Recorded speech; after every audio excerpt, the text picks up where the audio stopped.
Aujourd'hui, on va faire quelques questions flash, c'est-à-dire des questions rapides. C'est des questions qui demandent des réflexes, c'est des questions classiques des concours. Alors si Z et Z' sont des complexes, est-ce que module de Z moins module Z' est inférieur ou égal à module Z moins Z'? Ça, c'est un exercice classique. On peut le résoudre en utilisant des valeurs absolues. Donc, ça veut dire les valeurs absolues, la norme, on peut les utiliser de la même façon. Alors, on va commencer. Alors, est-ce que module Z moins module Z' inférieur ou égal module Z, ça c'est Z, il n'y a pas ça, moins Z'? Alors, cette question classique, on va la traiter comme suite. On pose module Z. Ceux qui ont bien étudié les valeurs absolues, sûrement, ils n'auront aucun problème pour cette question. Égal, pour avoir Z moins Z', il faut introduire Z moins Z' plus Z'. J'ai retranché, j'ai ajouté Z', donc ça donne toujours module Z. Et là, j'invente des petites parenthèses et j'utilise l'inégalité triangulaire. C'est à la base des valeurs absolues, mais c'est la même chose pour les modules. Valeur absolue de x plus y inférieur égal à la valeur absolue de x. Ça c'est connu. Donc ceci il est inférieur ou égal module Z moins Z' plus module Z'. Maintenant, ce Z' là, je le fais déplacer vers le membre de gauche. Donc, j'aurai ce Z là, moins module Z', inférieur égal à module Z.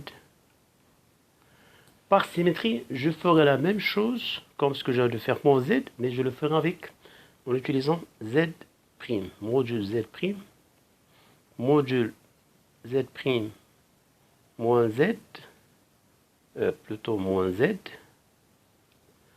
plus Z, j'ai retranché, j'ai ajouté, j'ai rien fait.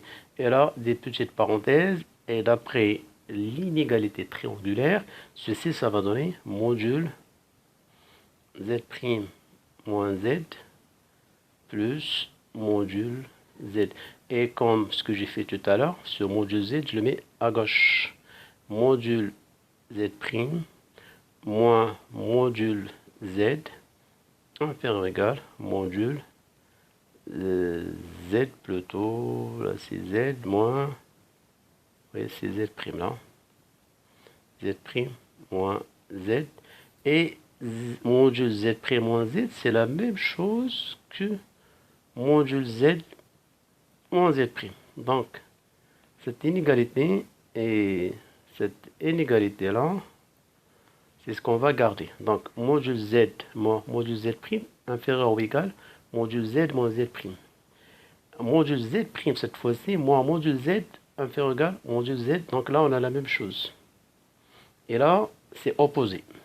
Donc là, c'est moins, parenthèse, j'arrange, module Z moins module Z' inférieur ou égal module Z moins Z'. Alors regardez maintenant ces deux inégalités-là. Je peux les résumer. C'est comme si on avait par exemple x inférieur ou égal à alpha et moins x inférieur ou égal à alpha. Donc, c'est une propriété, valeur absolue de x inférieur ou égal à alpha. Puisque valeur absolue de x, si x est positif, ça donnera x, et si x est négatif, ça donnera moins x, et ça reste toujours inférieur ou égal à alpha. Donc, là, ce x-là, c'est comme valeur module Z moins module Z', et moins x équivalent à moins module Z moins Z'. Alpha, c'est module Z moins Z', module Z moins Z'. Ceci équivaut à dire que module Z moins module Z' inférieur ou égal A module Z moins Z'. Et ce qu'on a proposé, c'est bien la bonne réponse. Je passe à la deuxième question. Et évidemment, c'est des questions pièges. Vous devrez faire attention. Z est un imaginaire pur si et seulement si. C'est-à-dire, pour que Z soit imaginaire pur, A, il faut que argument de Z égale à pi demi modulo de pi. Ou bien, il faut que Z carré est un réel négatif ou nul. Tranchez pour la bonne réponse. Choisissez la bonne réponse. Z est un imaginaire pur, alors vous devrez faire attention. Z égale à A, I, avec A, un réel. C'est-à-dire, A et peut être égal à 0. On aura Z égale à 0, I, c'est un imaginaire pur. Faites attention, on peut avoir un réel pur nul, comme on peut avoir un imaginaire pur nul. Dans ce cas-là, quand Z égale à 0, il n'a pas d'argument. Donc Z égale à 0, on n'a pas d'argument. Donc pas forcément pi demi. Pi demi pour tous les réels, mais à condition que Z égale à AI avec A différent. Là, on n'a rien signalé à propos de A. Donc si c'est par exemple Z égale à AI avec A différent de 0, cette proposition-là, elle est vraie. Mais comme ils n'ont pas précisé est-ce que Z peut être nul, dans ce cas-là, cette proposition, elle est fausse. Donc faites attention, si jamais Z égale à 0, I, c'est un imaginaire pur. C'est vrai, ce nombre-là n'a pas d'argument. C'est-à-dire, on ne peut pas le mettre sous forme de cosinus un angle plus I sinus d'un angle. C'est-à-dire, chercher Z égale R, c'est module, cos alpha plus I, sinus alpha égale à 0. Bon, ça n'existe pas. Donc, ça n'existe pas d'un angle tel que le cosinus et le sinus s'annulent en même temps. Donc, cette proposition-là, elle est fausse. Mais si jamais, dans l'exercice, on vous propose, ou bien on ajoute la condition A différent de 0, alors cette proposition, on peut dire qu'elle est vraie. Mais dans ce cas-là, elle est fausse. Passons à la deuxième proposition. Ils ont dit Z carré. Donc, Z, c'est un imaginaire pur. Alors, Z carré est un réel négatif ou nul. Vous regardez bien, là, ils ont précisé ou nul. Donc, imaginaire pur, c'est Z égale à A, I, avec A, un réel quelconque. Donc, Z carré égale à A, I carré, évidemment, c'est égal à moins A carré qui est un négatif. Le A, il est positif, mais avec le moins, donc c'est négatif ou nul. Pourquoi? Parce que le A, elle peut être égal à 0, comme ce qu'on vient d'expliquer tout à l'heure. Donc, la bonne proposition, c'est celle-là. Et celle-là, c'est à rejeter. Tant qu'on n'a pas précisé que A est différent de 0, cette proposition, elle est fausse. Donc, faites attention, un imaginaire pur, elle peut être aussi nulle. Z égale à 0i. Dans ce cas-là, le carré à lui, on dit qu'il est inférieur ou égal à 0. Mais l'argument de Z, c'est différent de pi demi. Lui, il n'a pas d'argument. Voilà ce qu'il faut retenir. Passons à la dernière question.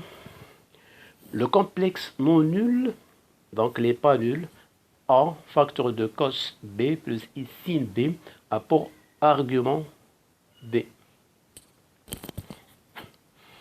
Alors, est-ce que lui a pour... Là, c'est des questions de piège. Quand est-ce qu'on peut dire que cette expression-là, ou bien son nombre complexe, a pour argument B? À condition que le A soit positif. Si A est positif, alors l'argument de Z égale à P. Parce que là, on n'a rien dit à propos de A. Mais si A est négatif, donc module Z, c'est moins A. Donc, il faut mettre un moins A pour que ce soit un module. Et dans ce cas-là, j'écris par exemple Z égale... Alors, je mets moins A. Moins et moins, ça fait plus, puisque normalement, Z, c'est A exponentielle IB. Je peux l'écrire comme ça pour l'instant. Sans que A soit un vrai module. Pour l'instant, on n'en sait rien. Elle peut être positive ou négative. Donc, on a supposé si A est négatif, donc lui, c'est pas un module. Donc, qu'est-ce qu'il faut pour qu'il soit un module? Il faut introduire un moins A. Pour que lui soit positif, elle devient un module. Ce moins-là, je le garde pour l'instant, exponentielle IB. Égale moins A. Ce moins-là, c'est exponentielle I pi fois exponentielle IB. Donc, c'est égal à moins A exponentielle I pi plus B. Donc, si A est positif, alors, évidemment, l'argument de Z, c'est B. Et le module, c'est A. Si A est négatif, alors, l'argument de Z, c'est pi plus B. Et le module, c'est moins A. Donc, faites attention à ce genre de piège. Bon, voilà, j'espère que vous avez bien compris ces questions flash. Bon courage et à la prochaine.